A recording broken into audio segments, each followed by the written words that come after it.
Hai teman-teman, ketemu lagi dengan Aan dalam channel Edukasi HIV. Kali ini kita akan berbicara dan bahas mengenai kampanye You Equals You. Beberapa tahun belakangan ini banyak orang mulai bicara mengenai You Equals You. Apa sih sebenarnya You Equals You itu? Kita akan bahas dalam beberapa menit ke depan. You Equals You sendiri sebenarnya adalah suatu kampanye yang diupayakan untuk menghapus stigma terhadap orang-orang dengan HIV. Orang-orang dengan HIV selama ini selalu dianggap sebagai orang yang akan selalu menularkan ke pasangannya, ke orang lain, melalui hubungan seksual, melalui jarum suntik, atau bahkan bagi beberapa orang yang kurang memahami isu HIV itu sendiri, menular melalui kontak sosial. Padahal kontak sosial dalam bentuk apapun itu sudah tidak menularkan HIV sama sekali. Sementara orang dengan HIV sekali waktu pada saat dia mencapai viral load tidak terdeteksi, dia sudah nggak bisa lagi menularkan HIV-nya ke orang lain, sekalipun berhubungan seks tanpa kondom, baik itu secara oral, vaginal maupun anal. Hal ini sebenarnya sudah disahkan dan diakui oleh WHO dari tahun 2018 kemarin terkait dari penelitian yang sebelumnya sudah berjalan selama beberapa tahun sebelumnya. Penelitian itu menyatakan bahwa orang dengan HIV dengan viral load tidak terdeteksi atau di bawah 200 kopi. Balik lagi kita akan coba mundur sedikit mengenai apa itu viral load. Viral load adalah jumlah virus HIV di dalam darah. Jadi semakin tinggi virus HIV, semakin tinggi jumlah virus HIV di dalam darah, semakin tinggi potensi menularkan ke orang lain. Nah, dalam viral load tidak terdeteksi ini, maka jumlah viral load atau jumlah virus HIV dalam darah orang tersebut sudah tidak bisa dideteksi lagi di dalam instrumen yang digunakan untuk memeriksa atau menghitung jumlah HIV itu dalam sampel darah di dalam laboratorium. Jadi kalau misalkan di lab itu batasan untuk menghitung HIV itu dalam 1 mililiter darah itu adalah 40 kopi, berarti pada saat dinyatakan tidak terdeteksi, berarti orang tersebut memiliki jumlah virus HIV-nya sudah kurang dari 40 kopi, yang mana ini sudah amat sangat sedikit sekali dikatakan sudah tidak cukup lagi untuk menularkan ke orang lain. Jadi buat teman-teman di luaran sana yang hidup dengan HIV ataupun teman-teman yang mencari tahu informasi terkait HIV, benar nggak sih orang dengan HIV itu kalau menikah nanti pasti akan menularkan ke pasangannya? Jawabannya adalah enggak, sama sekali enggak.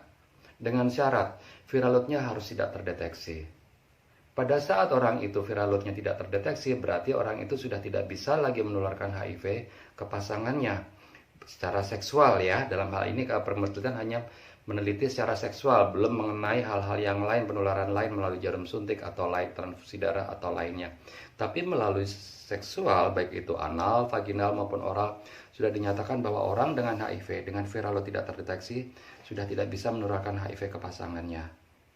Di sini teman-teman harusnya sudah bisa memahami bahwa orang dengan HIV itu nggak selamanya akan selalu menularkan, nggak akan selamanya harus dijauhi terus-terusan. Karena kalau misalkan dia sendiri sudah nggak bisa menularkan HIV itu ke pasangannya, apa bedanya dengan orang tanpa HIV? Nggak ada kan? Hanya statusnya yang membuatnya beda. Sementara masalah penularan ini udah nggak bisa menularkan sekalipun maaf kata dia melakukan aktivitas seksual sampai berdarah-darah sekalipun juga, ya namanya virusnya sudah nggak cukup untuk menularkan, ya apa yang mau ditularkan? Jadi ini mungkin pemahaman baru bagi teman-teman di luaran yang baru mendengar mengenai You Equals You ini sendiri. Mungkin nggak pernah dibagikan oleh dokternya atau pendampingnya atau konselornya. Di sini kita coba ungkap dan bahas lebih lanjut. Lalu bagaimana mencapai viral load tidak terdeteksi tersebut? Sebenarnya nggak sulit. Bahkan sebenarnya mudah kalau misalkan teman-teman yang minum ARV, yang konsumsi ARV itu bisa mempunyai kepatuhan yang bagus. Jam ARV-nya nggak maju atau mundur, apalagi terlewat dosisnya. Buat teman-teman yang lainnya biasanya dengan kepatuhan yang bagus, konsumsi ARV selama 4-6 bulan itu biasanya sudah tidak terdeteksi viral load-nya. Seandainya masih ada angkanya, setidaknya masih di bawah batasan aman viral load suppression. Nah sekarang ada lagi viral load suppression, apalagi tuh? Viral load suppression adalah batasan aman di mana jumlah viral load yang ada dalam kopi darah yang diperiksa itu jumlahnya di bawah 200 kopi. Yang mana di bawah 200 kopi artinya sudah aman dan tidak menularkan lagi ke pasangan. Sementara viral load tidak terdeteksi itu adalah batasan bahwa memang jumlah viral loadnya sudah sama sekali nggak bisa dibaca oleh lab pemeriksanya.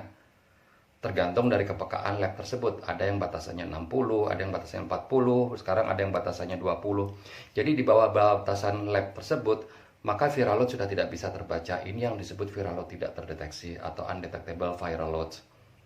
Lalu, kalau sudah seperti ini, apa bedanya dengan orang tanpa HIV? Kalau misalkan dalam masalah penularan, ya udah nggak ada bedanya. Karena sekalipun berhubungan seks tanpa kondom, baik oral, vaginal maupun anal sekalipun, sudah nggak bisa menularkan karena jumlah virusnya sudah tidak mencukupi untuk menularkan ke orang lain. Jadi benar-benar udah nggak ada bedanya dengan orang tanpa HIV. Teman-teman bisa menikmati kehidupan sama seperti sebelumnya. Tapi ingat, U equals U hanya berlaku untuk penularan HIV, tidak untuk penularan IMS lainnya. Jadi kita dalam edukasi atau kampanye mengenai U equals U tetap akan bawa-bawa kondom. Lalu kenapa harus selalu menggunakan kondom? Padahal katanya tadi viral load-nya pada saat tidak terdeteksi sudah nggak bisa menularkan ke orang lain. Benar, HIV-nya sudah nggak bisa ditularkan ke orang lain. Tapi kan U equals U ini hanya berlaku untuk HIV. Sementara pada saat melakukan aktivitas seks tanpa kondom, masih ada IMS lainnya, infeksi menular seksual lainnya. Jadi fungsi kondom yang kita bicarakan ini adalah untuk mencegah infeksi menular seksual lainnya. Juga kehamilan yang tidak diinginkan. Jadi teman-teman stay safe, play safe, enjoy your life. Karena kalian sudah nggak ada bedanya dengan orang tanpa HIV. Cuman tetap balik lagi pada saat kalian melakukan aktivitas seks, lakukan secara bertanggung jawab. Ingat, kita mungkin tidak menularkan HIV ke orang lain. Tapi kita nggak tahu status HIV orang yang menjadi partner kita ataupun status IMS orang tersebut, sehingga kita membuka risiko lagi untuk terinfeksi IMS yang lainnya, yang pada akhirnya malah mempersulit pengobatan itu sendiri. So, sekali lagi, stay safe.